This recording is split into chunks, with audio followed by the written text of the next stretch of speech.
Reading 61 from the Psychological Commentaries on the Teachings of Gurdjieff and Ouspensky by Dr. Maurice Nicoll.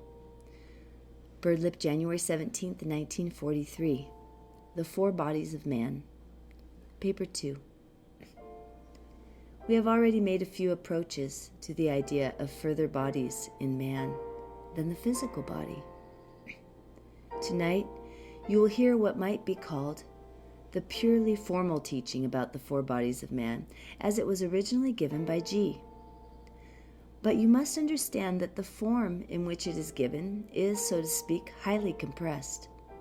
It is, as it were, the first glance at the whole subject, and it was given on 2 occasions.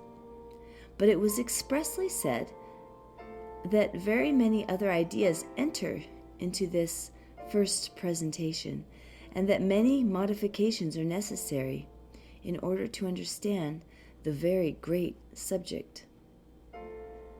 You will know that in giving a subject that is difficult to people who know nothing about, a general outline of the conception of the whole matter may be first presented. For example, if a traveler is going to give a lecture upon an unknown country that he has visited himself, he may first of all give a general sketch or outline. This lecture on the four bodies, given many years ago by G and recorded by Mr. Ouspensky, must be taken as a general survey. Many additions were made subsequently, and many modifications of the original presentation. These we will deal with later in subsequent papers, but I think it best for you to have a general survey concerning the four bodies of man given to you in a purely formal way, so that I can refer to this paper later on, knowing that you have already heard it. Here I will remind you again that in the Gospels there is very definite evidence of the fact that a man must acquire a new body. It is expressed in the terms that a man must be reborn before he can see the kingdom of heaven. A man is born once into his physical body, but the man who lives in his physical body must acquire a second or psychological body. And when he acquires it, he is reborn. You all understand that a man is not merely his physical body. What is really the man himself is the psychological man who lives in the physical body. The formation of further bodies refers to the psychological, not to the physical. They refer to the centers in man, which are psychological. The organization of the centers constitutes the basis of the formation of further bodies that can survive the death of the physical body. If a man is psychologically in chaos, then nothing is organized in him apart from his physical body. If a man is nothing but a mass of contradictory I's, then he has no real permanent I in him. But I must warn you that in understanding this subject, many difficulties have to be faced. Great knowledge is not easy to understand. But I will remind you here of what was said in the last paper, namely, that if this work becomes real and living to a man, and so well organized in him that he does act from the work and remembers himself in daily life, that he acts from the work and no longer from himself, then there is something organized in him, and this is second body. But for this to take place, a man must never forget what he is doing in the work. He must, as G once said, reach a state such that, in whatever direction he is twisted and turned, however badly he is treated, he never forgets the work, and never acts save through the medium of the work. You all know that this work is to create something new in you, to give you new ways of taking things, new ways of thinking about life. This is the whole object of the work. The whole object of the work is to create something new in you, a new man in place of the old man. If you see what is meant, Then you will understand better what the creation of a second body means. In the paper that follows, you must understand that Mr. Ouspensky is speaking. At a meeting of the group, one of those present asked G, "Can it be said that man possesses immortality?" Immortality is one of the qualities we ascribe to people without having a sufficient understanding of their meaning, said G. Other qualities of this kind are individuality, in the sense of an inner unity, a permanent and unchangeable I, consciousness, and will. All these qualities can belong to man. He emphasized the word can. But this certainly does not mean that they do belong to him or belong to each and every one. In order to understand what man is at the present time, that is, at the present level of development, it is necessary to imagine, to a certain extent, what he can be, that is, what he can attain. Only by understanding the correct sequence of development possible will people cease to ascribe to themselves what at present they do not possess, and what perhaps they can only acquire after great effort and great labor.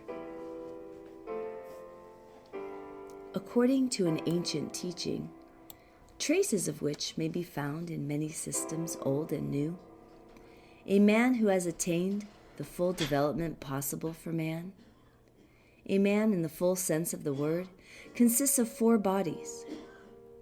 These 4 bodies are composed of substances which are finer and finer, mutually interpenetrate one another, and form 4 independent organisms standing in a definite relation to one another, but capable of independent action. The reason why it is possible for 4 bodies to exist is that the human organism, that is, the physical body, has such a complex organization that under certain conditions a new independent organism can grow in it, affording a much more convenient and responsive instrument for the activity of consciousness than the physical body.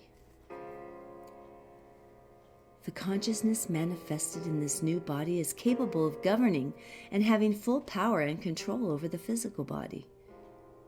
In this second body, under certain conditions, a third body can grow, again having characteristics of its own. The consciousness manifested in this third body has full power and control over the first 2 bodies, and the third body possesses the possibility of acquiring knowledge inaccessible either to the first or to the second body. In the third body, under certain conditions, a fourth can grow, which differs as much from the third as the third differs from the second, and the second from the first. The consciousness manifested in the 4th body has full control over the first 3 bodies and itself. These 4 bodies are defined in different teachings in various ways. G drew a diagram reproduced in Figure 1 and said, "The first is the physical body. In Christian terminology, the carnal body. The second, in Christian terminology, is the natural body. The third is the spiritual body. And the 4th, in the terminology of esoteric Christianity, is the divine body." In the terminology of certain Eastern teachings, the first body is the carriage body. The second body is the horse, feelings and desires. The third, the driver, mind. And the 4th, the master, I, consciousness, will. Such comparisons and parallels may be found in most systems and teachings which recognize something more in man than the physical body. But almost all these teachings, while repeating in a more or less familiar form the definitions and divisions of the ancient teaching, have forgotten or omitted its most important feature, which is that man is not born with the finer bodies, and that they can only be artificially cultivated in him, provided favorable conditions, both internal and external, are present. The second body is not an indispensable implement for man. A man can live quite well without a second body. His physical body possesses all the functions necessary for life. The second body is not an indispensable implement for man. This applies still more, of course, to the third body and the fourth body. Ordinary man does not possess those bodies or their corresponding functions. The reason for this are first, the fact that the physical body works with the same substances of which the higher bodies are composed. Only these substances are not crystallized in him, and so do not belong to him. And secondly, it has all the functions analogous to those of the higher bodies, though of course they differ from them considerably. The chief difference between a man possessing the physical body and the other functions undeveloped, and a man possessing the developed functions of all four bodies, is that in the first case, the physical body governs all the other functions. In other words, everything is governed by the body, which in its turn is governed by the external influences of life. Such a man is governed by life. In the second case, the command or control emanates from the higher bodies, and so a man is no longer governed by outer life. The functions of the physical body may be represented as parallel to the developed and crystallized functions of the four bodies in the following manner. G drew another diagram, figure 2, representing the parallel functions of a man of physical body and undeveloped functions, and a man of four bodies in whom all the functions are developed. Figure 2.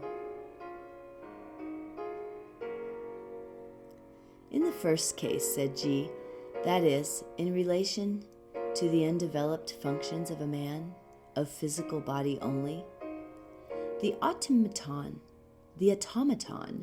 or man-machine depends upon external influences, and the next three functions depend upon the physical body and the external influences it receives. Changing desires and aversions, I want, I don't want, I like, I don't like.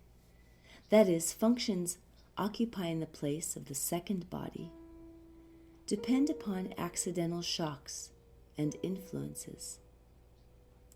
Thinking, which corresponds to the functions of the third body, is an entirely mechanical process. Will is absent in ordinary mechanical man. He has desires only, and a greater or lesser permanence of desires, and wishes is called a strong or a weak will. In the second case, that is, in relation to the developed functions of the four bodies, the working of the physical body depends upon the influences of the other or higher bodies. Instead of the discordant and often contradictory activity of different desires, there is one single I, whole, indivisible, and permanent. There is individuality dominating the physical body and its desires, and able to overcome both its reluctance and its resistance. Instead of the mechanical process of thinking, there is consciousness. And there is will, that is, a power not merely composed of various, often contradictory desires belonging to different I's, but issuing from consciousness and governed by individuality or a single and permanent I. Only such a will can be called free, for it is independent of accident and cannot be altered or directed from without. An Eastern teaching describes the functions of the four bodies, their gradual growth, and the conditions of this growth in the following way. Let us imagine a vessel or a retort filled with various metallic powders. The powders are not in any way connected with each other, and every accidental change in the position of the retort or vessel, every accidental knock it receives, changes the relative position of the loose powders. If the retort be shaken or tapped with the finger, then the powder which was at the top may appear at the bottom or in the middle, while the one which was at the bottom may appear at the top. There is nothing permanent in the position of the powders, and under such conditions there can be nothing permanent. This is an exact picture of our psychic life, which changes at every moment. Each succeeding moment, new influences may change the position of the powder, which is on the top, and put in its place another, which is absolutely its opposite.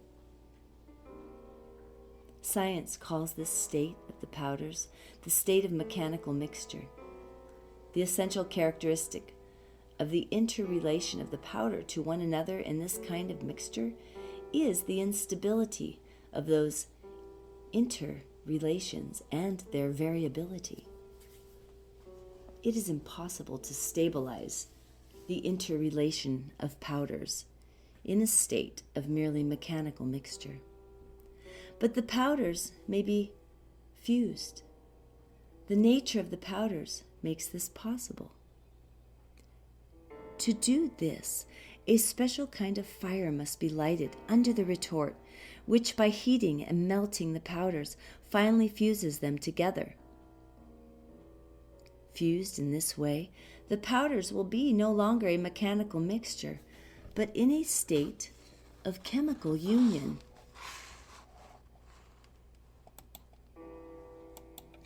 And now, they can no longer be separated by those simple methods which separated them and made them change places when they were in a state of mechanical mixture. The contents of the retort have become individual by fusion. This is a picture of the formation of the second body. The fire by means of which fusion is attained is produced by friction, which in its turn is produced in a man by the struggle between yes and no within him. If a man gives way to himself at all times, if he gives way to all his desires and moods, to his changing thoughts, there will be no inner struggle in him, no friction, and so no fire. But if for the sake of attaining a definite aim, he struggles with himself, if he struggles with the thoughts and desires that hinder him, he will then create a fire which will gradually transform his inner world into a single whole.